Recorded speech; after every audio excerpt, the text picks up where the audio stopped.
معاملات کا سلسلہ شروع ہوا ہے، ہم اسے مثبت پیش رفت سمجھتے ہیں۔ یہ بات ہم پہلے سے بھی کر رہے تھے، حکومت کی بھی یہ ذمہ داری تھی، زیادہ ذمہ داری اسی کی تھی، اور ساتھ ساتھ پی ٹی آئی کی بھی یہ ذمہ داری تھی کہ اگر یہ معاملات پہلے سے طے ہو جاتے تو اتنا خون خرابہ بھی نہیں ہوتا اور اتنا جو ہے وہ نقصان نہیں ہوتا۔ بہرحال دیر آیت درست آیت، اب ان مذاکرات کو درست سمت میں جانا چاہیے، اور دونوں طرف سے یعنی حکومت کو بھی اتھارٹی ہونی چاہیے کہ وہ مزید کسی سے نہ پوچھے اور کوئی فیصلے کرے، اور جو پی ٹی آئی کا وفد ہے اس کو بھی اتنا امپاور ہونا چاہیے عمران خان صاحب کی طرف سے کہ وہ ملک اور قوم کے مفاد میں کوئی بہتر فیصلے کر سکتے ہوں۔ پوری قوم کی نظریں ہیں اس پر کہ کسی طرح سے جو ہے حالات بہتر ہوں، لیکن ہم یہ ضرور کہنا چاہتے ہیں کہ جو بنیادی بات ہے وہ یہ ہے کہ پاکستان میں اس وقت جو حکومت ہے اس نے جمہوری قدروں کو پامال کیا ہے، اس لیے کہ اس کا وجود ہی فارم 47 کی بنیاد پر ہے۔ مجھے نہیں پتا کہ پی ٹی آئی کے ایجنڈے میں فارم 47 کی کتنی اہمیت ہے اور وہ کتنا اس کے اوپر زور دیں گے۔ میرا خیال ہے کہ انہیں بنیادی طور پر اسی پر بات کرنی چاہیے کہ ایک بڑا جوڈیشل کمیشن بنے اور وہ فارم 45 کے مطابق فیصلے کرنا شروع کر دے۔ فارم 45 وہ واحد ڈاکومنٹ ہے کہ جس کو کوئی چیلنج نہیں کر سکتا، اس کے اوپر ایک ایک پولنگ اسٹیشن کے نتیجے پر کئی لوگوں کے دستخط ہیں اور وہ واضح طور پر اس کا فارنزک کیا جا سکتا ہے۔ فارم 47 ایک جعلی قسم کی دستاویز ہے جس پر 60 ہزار ووٹ ڈال کے نواز شریف ٹائپ کے لوگ بھی جیت گئے ہیں اور باقی لوگ بھی جیت گئے ہیں۔ لہٰذا فارم 45 کی بنیاد پر اگر ایمفیسائز کیا جائے تو میں سمجھتا ہوں کہ اس پر کوئی بات آگے بڑھ سکتی ہے۔ اسی طرح جمہوری آزادیوں پہ بات ہونی چاہیے۔ میں سمجھتا ہوں کہ اس وقت جو انٹرنیٹ کا پرابلم چل رہا ہے یہ پاکستان کے لیے، پاکستان کے نوجوانوں کے لیے، فری لانسرز کے لیے، پاکستان کی معیشت کے لیے اور پاکستان میں آئی ٹی کے جو امکانات موجود ہیں اس سب کے لیے بہت اہمیت کا حامل ہے کہ اگر حکومت اسی طرح سے انٹرنیٹ سلو رکھے گی، اسی طرح فائر والز لگاتے رہیں گے، اسی طرح سے جو ہے واٹس ایپ کو سلو کرتے رہیں گے، بند کرتے رہیں گے، اسی طرح ٹویٹر بین رہے گا اور وی پی این وغیرہ کے اوپر بھی کوئی واضح چیز سامنے نہیں آئے گی تو پاکستان کی معیشت کیسے گرو کرے گی؟ پاکستان میں جو فری لانسر کام کر رہے ہیں وہ کیسے پورے دنیا کے اپنے جو آرڈرز ہیں اس کو پورا کر سکتے ہوں گے؟ پھر لوگ باہر جاتے ہیں، پھر نکلتے ہیں لوگ، اور پھر پاکستان سے برین ڈرین ہوتا ہے۔ تو اس لیے ہم یہ سمجھتے ہیں کہ یہ پاکستان کے لیے بہت برا کر رہی ہے حکومت کہ وہ انٹرنیٹ کی جو سہولت ہے اس کو اس نے خراب کر کے رکھا ہوا ہے، سلو کیا ہوا ہے، اور کوئی وے آؤٹ بھی نظر نہیں آتا ہے۔ جب وزیر مشیر صاحبہ سے بات کرو تو ان کے پاس بھی کچھ نہیں ہوتا، اور وہ ہر کوئی ایک خاص سمت میں دیکھ رہا ہوتا ہے کہ وہاں سے اشارہ ملے تو ہم جو ہے وہ کوئی چیزیں ٹھیک کریں۔ تو میں سمجھتا ہوں یہ مناسب نہیں ہے اور یہ سلسلہ ٹھیک ہونا چاہیے۔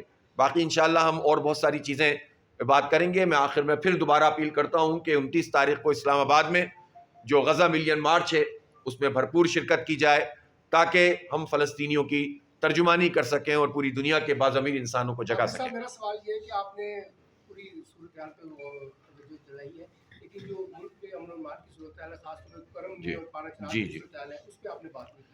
دیکھیں جو کرم ایجنسی میں اس وقت صورتحال ہے وہ بہت بھیانک ہے اور مسلسل ہم اس پر بات کر رہے ہیں۔ چونکہ آج 2-3 چیزوں پہ مجھے فوکس کرنا تھا، مجھے ابھی کچھ دنوں میں وزٹ کرنا ہے، پشاور بھی جاؤں گا، آگے دیر بھی جاؤں گا، وہاں بھی تفصیل سے ہم بات کریں گے۔ اور یہ بات آپ کی صحیح ہے سوال کہ اس وقت جو کرم ایجنسی کی صورتحال ہے وہ بہت خراب ہے۔ یہ مسئلہ بہت پرانا ضرور ہے لیکن حکومتوں کا کام یہی ہوتا ہے کہ وہ بیٹھیں، اور اس وقت میں سمجھتا ہوں کہ کچھ صوبائی حکومت نے بالآخر کچھ اقدامات کیے ہیں، لیکن اس میں وفاقی حکومت اور صوبائی حکومت اور جو ہمارے ادارے ہیں ان تینوں کو کوئی ایک ہی چیز کے اوپر اتفاق کرنا پڑے گا اور پھر وہاں کے لوگوں کو انگیج کرنا پڑے گا۔ بہت بڑا ٹرسٹ ڈیفیسٹ ہوتا ہے جب حکومت اپنی پوری اتھارٹی کے ساتھ موجود نہیں ہوتی، تو پھر اس کے نتیجے میں جب جھگڑے پیدا ہو جاتے ہیں تو فریقین ان کے پاس کوئی راستہ نہیں ہوتا ہے کہ وہ کسی پر اعتماد کر کے، چونکہ بہت پہلے کے بھی بہت مسائل چل رہے ہیں، لوگوں کو اعتماد حاصل نہیں ہوتا ہے، معاہدے ہوتے ہیں اور ٹوٹ جاتے ہیں۔ لیکن بہرحال یہ حکومت ہی کی ذمہ داری ہے، وفاقی حکومت، صوبائی حکومت مل کر اس میں یہ انسانی جانوں کا معاملہ ہے۔ یہ بچوں کی دیکھیں نا کتنی بڑی ہلاکتیں ہوئی ہیں اور ابھی تک کوئی چیز سامنے بھی نہیں آ رہی ہے، حکومت بھی واضح طور پر کچھ نہیں بتا رہی ہے، اور اس سے پہلے جو کچھ ہوا ہے تو یہ تباکن ہے۔ دیکھیں ہوتا کیا ہے کہ ایک علاقے کا مسئلہ تھا، زمینوں کا مسئلہ شروع ہوا، چلتے چلتے یہ فرقہ واریت پہ چلا گیا، اور اب تاثر یہ ہے کہ بس شیعہ سنیوں کے 2 گروہ ہیں اور ان کی آپس کی لڑائی ہے.